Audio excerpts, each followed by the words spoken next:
be very fresh. You did sleep since then, but this should be very fresh. Yesterday morning, about the new covenant, quote, although what we hope is that in the new covenant, there is more and more renewal. There is more and more spirituality. There is more and more renewed people. It's not like the old covenant in that sense, in that most of them were lost in the wilderness generation, end quote. Now, is that what we have in Hebrews chapter 8? A new covenant that will get better and better over time. We hope that in the new covenant there is more and more renewal. Is that what Hebrews 8 is actually promising? With all due respect, this view of the new covenant would utterly, in my opinion, overthrow the apologetic argument of the author to the Hebrews.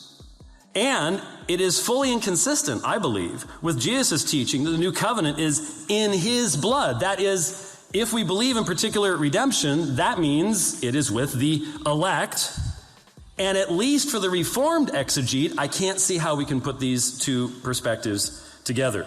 And here, I believe, is direct evidence of the impact of tradition upon hermeneutics. Your job this evening, well, aside from the moderator who's going to make the final decision and end all of this discussion by his very fair and unbiased decision, being a Presbyterian. Your job, lest he fail in that task, is to listen very carefully and find out who is consistent in their hermeneutics this evening. And if you find a place of inconsistency, that may well indicate the presence of tradition. Thank you very much.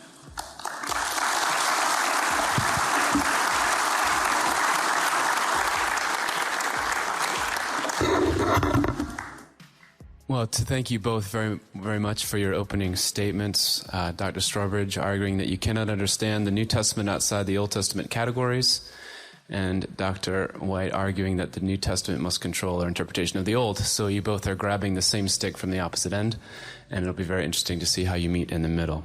So your 10-minute response, Dr. Strawbridge. Don't start it yet. It's not up. Hold on. All right. Well, first of all, I'm very impressed. That was impressive. Quote from yesterday. Keep listening, brother. Keep listening. Keep listening. I want to continue with my argument. I will deal with that new covenant objection. But I want to say, as I said, my first few points here, Gentile baptisms.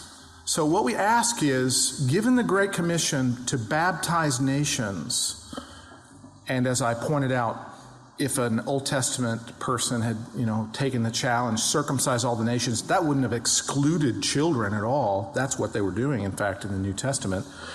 So when we get to the book of Acts, we find out how the apostles interpreted and applied the commission to baptize. So I want to go with the New Testament too. I think we formally agree on the question of hermeneutics. What it turns out to be the problem is, how do we then apply it? Well, let's look how the apostles applied it. And what we find is the whole book of Acts focuses many times, I think there's over 25 statements about the inclusion of Gentiles in the new covenant in the gospel. And so in Acts 1:7-8, we find that the purpose statement of the book of Acts is that you will receive this kingdom authority and power when the Spirit has come upon you, and you will be my eyewitnesses in Jerusalem and all Judea and Samaria and to the last nation, the eschatos nation of the earth. And what we find out is that when we look at then how this is done, the outline of the book of Acts follows that very pattern, and the baptisms follow the pattern of that. There are Jerusalem baptisms, 3,000 men. There's Samaritan baptisms, the Samaritans and Simon, and then the eunuch. The farthest parts of the earth, we have in this transition to Gentile baptisms. And first, there is a baptism of Paul, the apostle to the Gentiles. And then we have all of the Gentile baptism cases, beginning with Cornelius, Lydia, the jailer, Crispus, Stephanus, Gaius. I've already mentioned him, and the 12 men in Ephesus. But when we look at this, there are a few Jews in there, but the main idea is that the gospel goes to Gentiles. And how does it go? By way of household. Now let's take one example of that. The passage where we have sushi in the Bible. Remember that passage? God told Peter, get up, kill and eat. It'll come to you. There's no cooking in that. Okay. He says, go kill and eat. And that's an image, a vision of going to the Gentiles, going to these unclean people. He has to tell them 3 times. And what we see is that as the gospel goes to the farthest part of the earth, when it first goes to Cornelius, the language set up covenantally. Acts 11:14. A man is going to come to you, Cornelius, says the angel, and he's going to speak to you words of salvation to you and your household.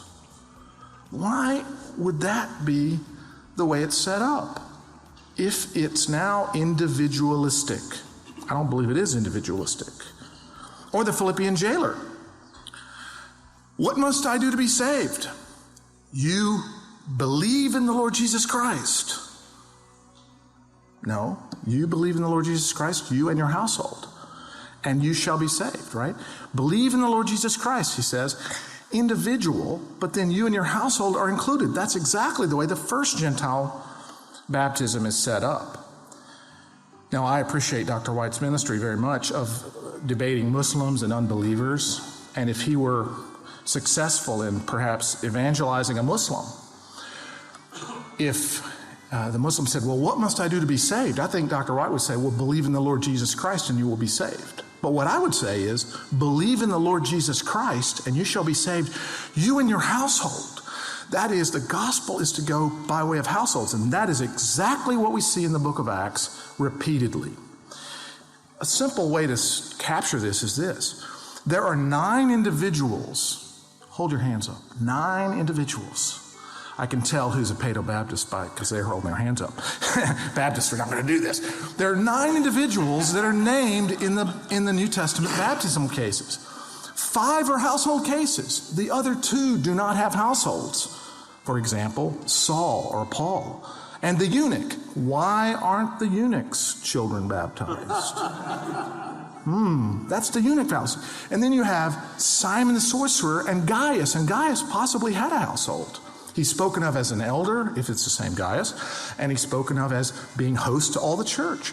Very likely that he had a household, but Paul simply represented him as a household head. So when the gospel goes to Gentiles, it goes by way of household. How is that a radically different picture of the gospel coming to the world? How does that exclude children? How is that different? The first Gentile case that so much is made of in the book of Acts. Read Acts 10. Then you see the same thing again in Acts 11. Then you see the same thing again in Acts 15. There is a repeated emphasis. The gospel goes to Gentiles and it goes